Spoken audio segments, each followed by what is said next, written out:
Assalamualaikum warahmatullahi wabarakatuh. Malam ke-25. Alhamdulillah malam ke-25 kami menjemput ridho dan berkah Allah Subhanahu wa taala bersama istri Abdi dan Kakang. Alhamdulillah masih bisa tarawih di lembah.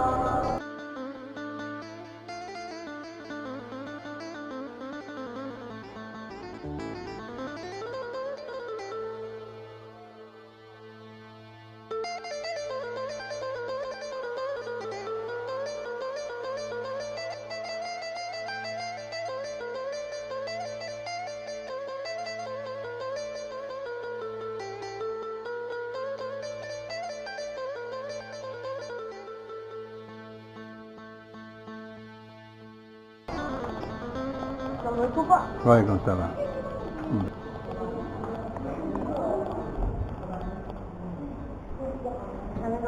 Ya,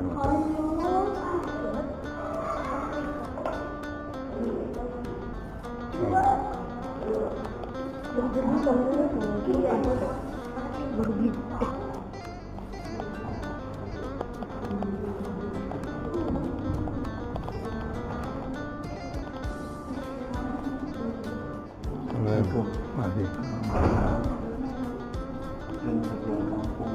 belum Pak.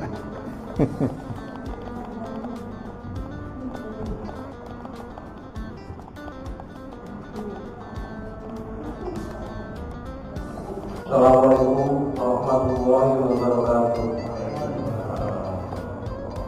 Alhamdulillah rabbil alamin. Wassalatu wassalamu ala asyrofil anbiya'i wal mursalin.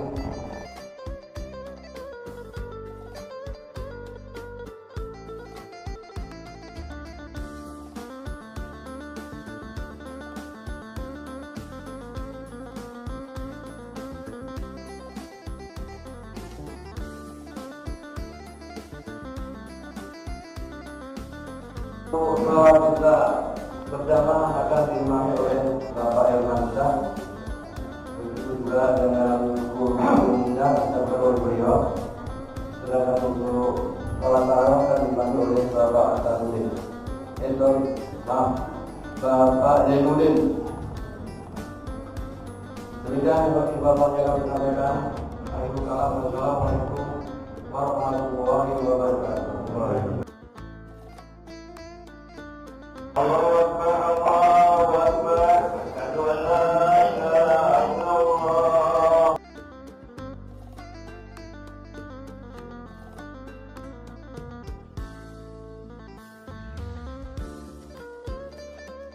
Allahu Akbar.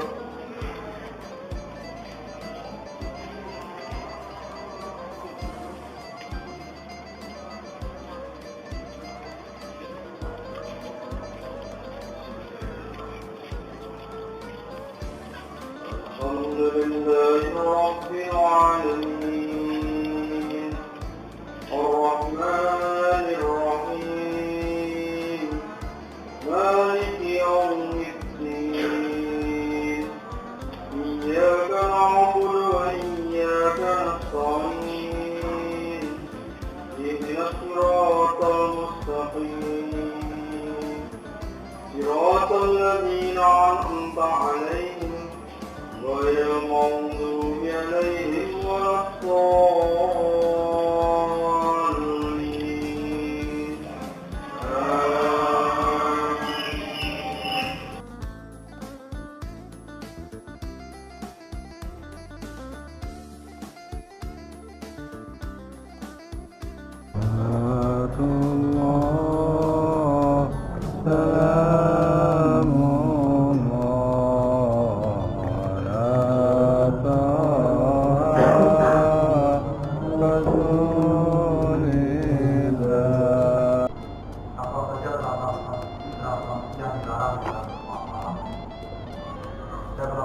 Kita sebut dengan sebuah mobil ikatan pabrik mana itu Masyir, Sulati, Dini Nugroho, dan jelas tidak mampu atau ini sudah seperti atau disembunyikan hanya itu tidak boleh haram zat yang pertama zat tidak seperti zat dengan caranya dan riba seperti menarik manfaat riba itu riba itu adalah pertambahan atau ziyadah atas pinjam meminjam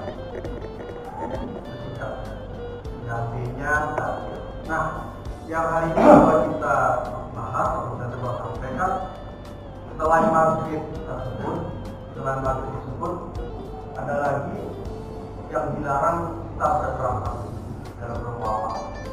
Karena sama-sama kita tahu kaidah fikih muamalah adalah boleh apapun dalam bermuamalah boleh kecuali yang dilarang.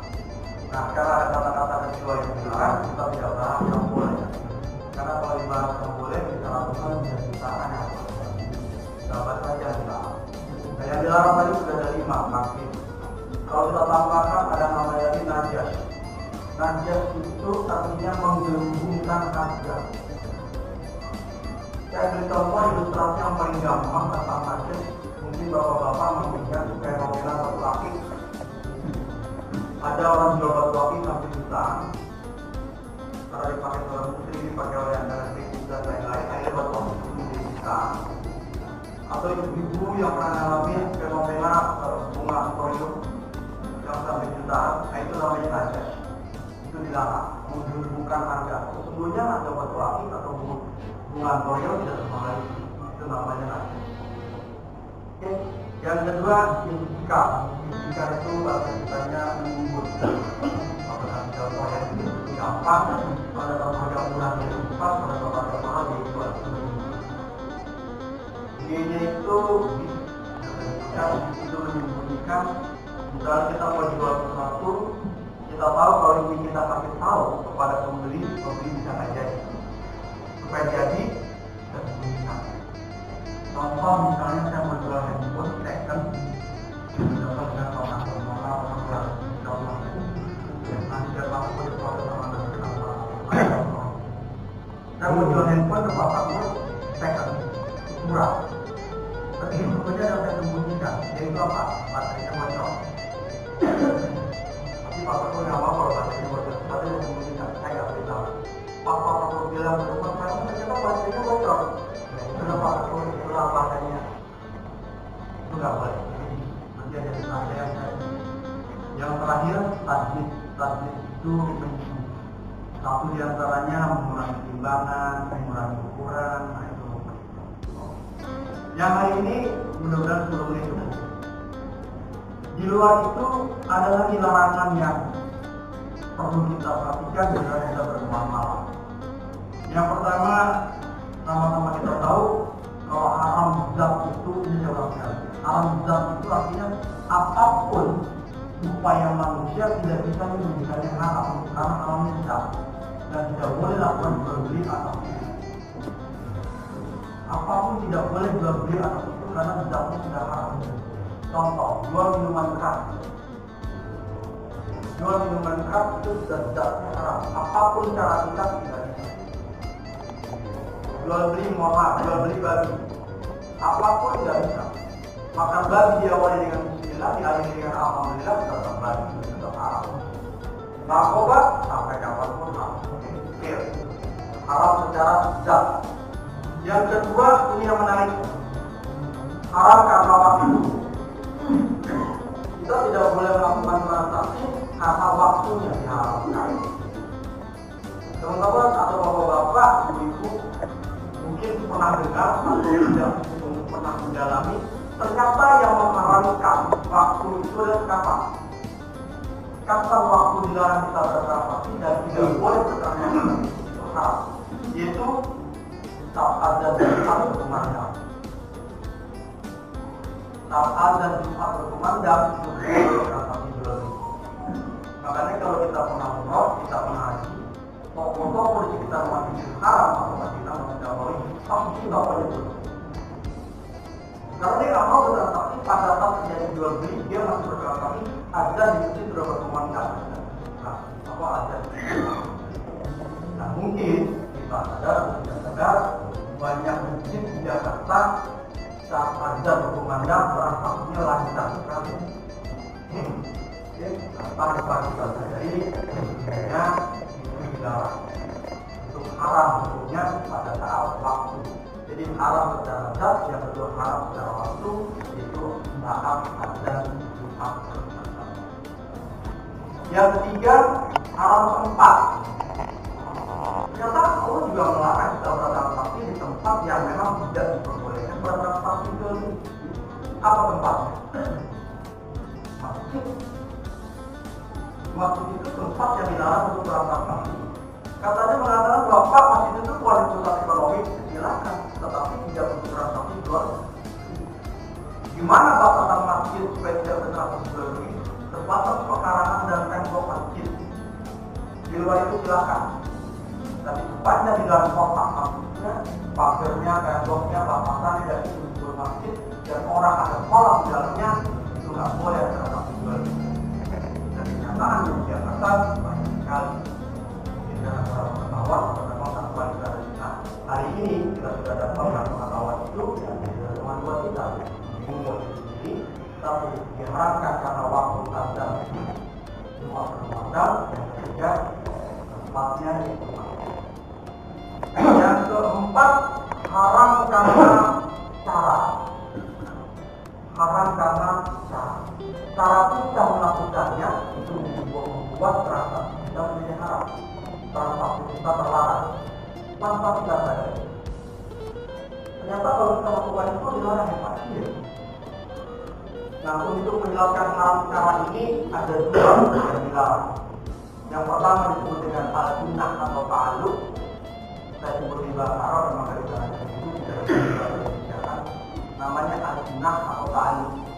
Itu transaksi yang dilarang karena cara.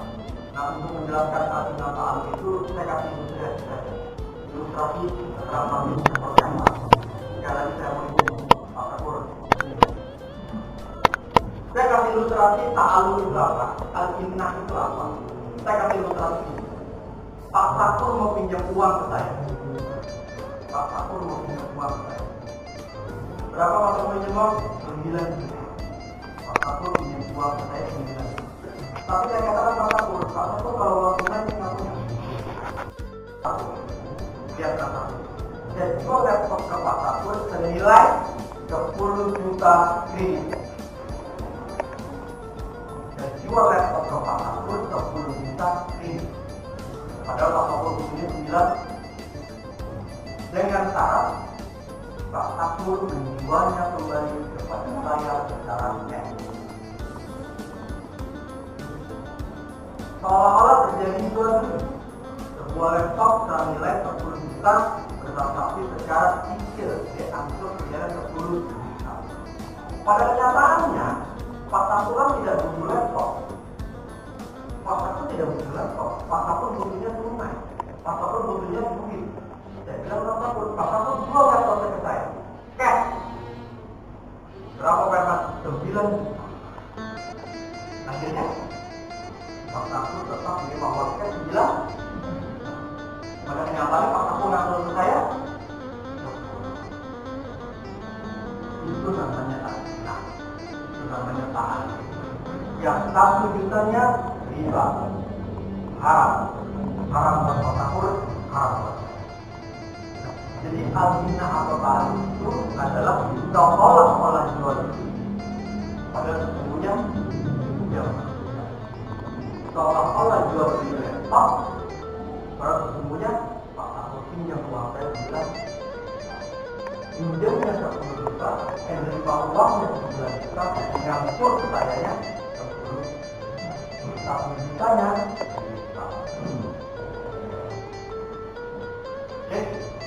Itu sering. Nah, atau contoh yang paling gampang sehari-hari, ta'alluq atau al-sunnah. Mungkin bapak-bapak pernah mengalami sekarang atau jauh dulu kali pernah mengalami. Kita kenal yang bapak-bapak punya kartu kredit. Berapa bapak yang masih pernah mengalami punya kartu kredit dikenal dengan gestur. Ada tahu gestur? Gesek tunai. Gesek tunai itu al-sunnah. Gesek tunai itu ta'alluq. Kita gesek tunai ke toko emas. Seolah-olah beli emas 10 gram. Kenyataannya pulang bawa emas atau pulang bawa duit? Masih di bawah? Nah, beli emas kita Pak? Nah, tetap emas itu bilang, Pak, saya beli emas 10 gram. Gesturnya, digesek di mesin edisinya, beli emas 10 gram. Kenyataan pulangnya bawa uang. Kalau katakan apakah emasnya 10 gram atau 1 gram 1 juta, berarti kalau 10 gram 10 juta. Pertanyaannya, apakah emas akan memberikan 10 juta? Ya, dia potong. Pak, 9 ya Pak, kita terima 9, tapi bayar emasnya 10 juta nya terima. Itu tahan. Al-Sunnah. Banyak kejadian itu dihak. Yang terakhir, yaitu jual beli yang dilarang untuk sesuatu yang maksiat. Contoh, jual beli senjata untuk musuh, jual beli senjata tajam untuk pembunuhan dan lain-lain. Intinya jual beli untuk barang-barang yang mengarah kepada maksiat itu hukumnya haram. Nah, mungkin itu aja tambahannya.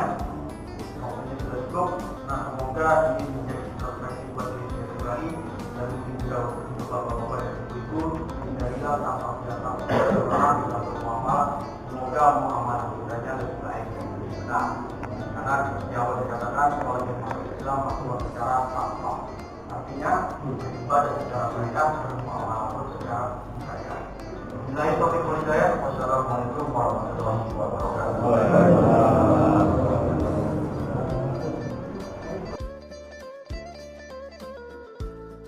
الملك المقبول سبحان الملك الموجود سبحان الملك الحي الذي لا ينام ولا يموت ولا يكون أبدا سبوح قدوس ربنا ورب الملائكة والروح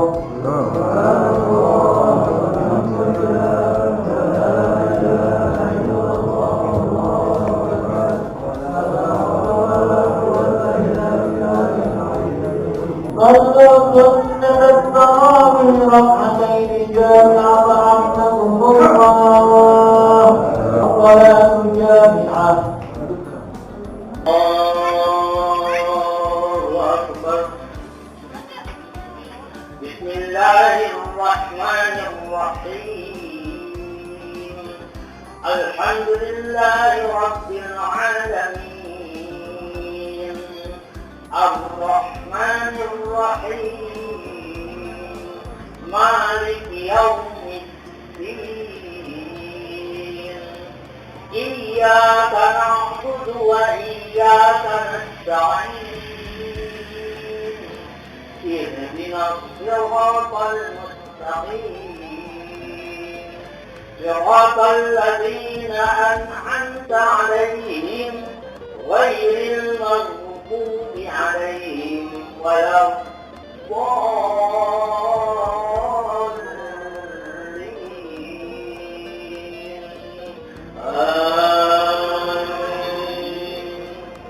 الحمد لله ولا إله إلا الله والله أكبر ولا حول ولا قوة إلا بالله العلي العظيم بسم الله الرحمن الرحيم الحمد لله رب العالمين حمدا يوافي نعمه ويكافئ مزيدا يا ربنا لك الحمد والشكر كما ينبغي لجلالك وجهك العظيم وعظيم سلطانك اللهم إنا نسألك إيمانا دائما ونسألك قلبا خاشعا ونسألك علما نافعا ونسألك يمينا صادقا ونسألك عملا صالحا ونسألك دينا قيما ونسألك خيرا كثيرا ونسألك العفو والعافية ونسألك سلام العافية ونسألك النصر